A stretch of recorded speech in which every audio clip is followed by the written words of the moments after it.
Hey guys, Mike here, the Detroit Borg, and it's that time of year once again to take a look at what we might be getting at the end of the year in terms of new iPhones. So once again, Sonny Dixon has hooked me up with some dummy units that sort of preview the design of the new iPhones that we're getting. Typically, these mock-ups are fairly accurate, but some of the details like the colors may vary. And just like last year, it looks like we're getting 3 new iPhones, but this time they all have the same design, featuring that notch design with the edge-to-edge display. So instead of Touch ID, we now have Face ID on all the new iPhones. So returning this year is a 5.8-inch iPhone X, but updated with new specs. It's joined by a much larger companion, the 6.5-inch iPhone X Plus, which will obviously be the high-end iPhone of the year. And then we have something that slots in the middle, a 6.1-inch iPhone, which we'll talk about a bit later. So the iPhone X and iPhone X Plus, at least that's what I'm calling it until we get the official names, but they're very familiar designs. The 5.8-inch is carried over for the most part, so there's no design differences between this and the new model, but of course we can expect spec bumps.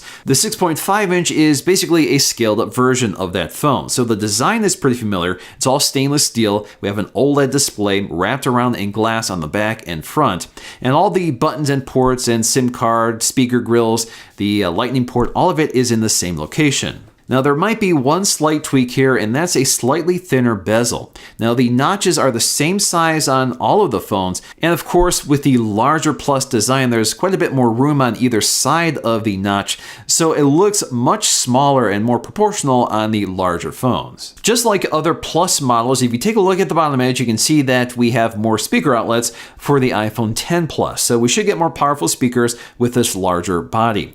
We also have a Lightning connector, still no USB-C here, but it looks like we're going to get a new 18-watt USB-C charger included with new iPhones. So that means we can finally take advantage of rapid charging out of the box instead of having to buy a MacBook charger. This will be especially important with the larger iPhone X Plus. That 6.5-inch phone is definitely going to come with a bigger battery. In terms of spec improvements, we should get a new A12 CPU, which is a 7nm chip, replacing the 10nm A11 from the last iPhone X. We can also expect up to 4 gigs of RAM, at least on the iPhone X Plus, which is expected to pick up some new software features that take advantage of its larger display, very similar to the iPhone 8 Plus. So we should get apps with a landscape orientation. So whatever they call the iPhone X and X Plus, both of them will have OLED displays, but the resolution of the iPhone X Plus is expected to be about 2688 by 1242. So that roughly gives us a pixel density of 458. Now it looks like both the iPhone X and X Plus will still be stainless steel, so we'll have that polished stainless steel frame,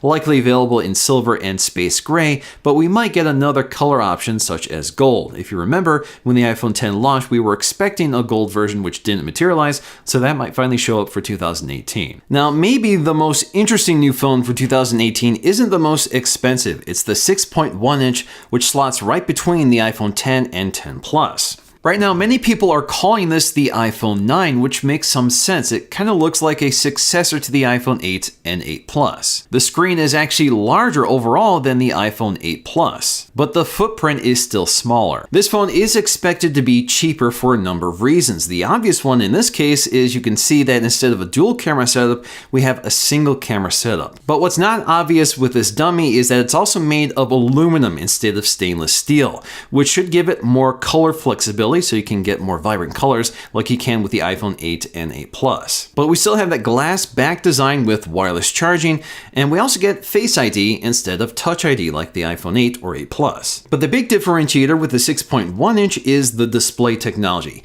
So instead of the stunning OLED display, this will be using an LCD or IPS display. So that's basically the same display technology from the iPhone 8 or 8 Plus. Now I'm not sure what the resolution is going to be on this phone, but I know Apple's going to try to achieve a pixel density of 326 or greater. In terms of specs, if this follows the pattern of the iPhone 8, 8 Plus, and the iPhone X of last year, it's very possible that all of these phones will still get the same A12 CPU. But it wouldn't be unheard of if the 6.1-inch keeps the cost down by going with the A11. Now, for the most part, the 6.1-inch is very similar in design to the iPhone X and X Plus, but again, this will be anodized aluminum, not stainless steel.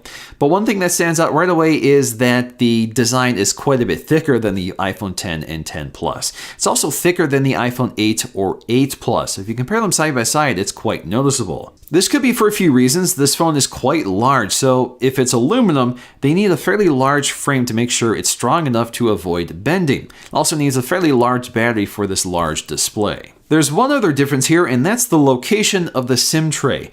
Now, this might have something to do with the fact that this will likely get a dual SIM in other markets. So it's positioned farther down than it is on the iPhone 10 and 10 Plus. So that might give you some idea of how different the phone might be internally. Also worth pointing out is that the bezel on the 6.1-inch LCD phone is slightly thicker than it is on the OLED phones. That's probably related to the limitations of an LCD display, which has a backlight, and to mitigate light leaking, you want a nice black bezel that hides the edges of the LCD screen. But if you compare the iPhone 8 to the 6.1-inch, you can see that the camera module is quite a bit bigger.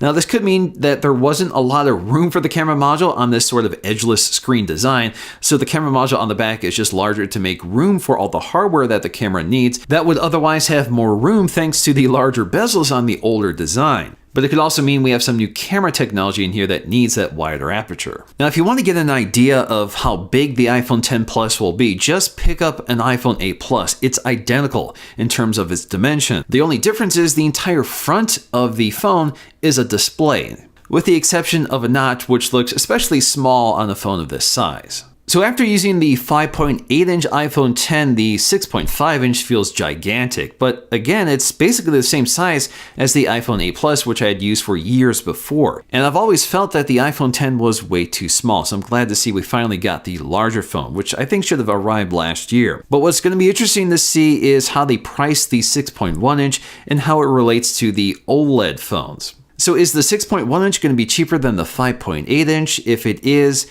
how many people are going to choose the 5.8-inch when they can get a larger 6.1-inch? So really it's going to come down to some of the details we don't really have yet. Alrighty guys, so which phone are you most looking forward to? Let me know in the comment section below. Hope you guys enjoyed this quick preview of some of the new iPhones that are coming up next month.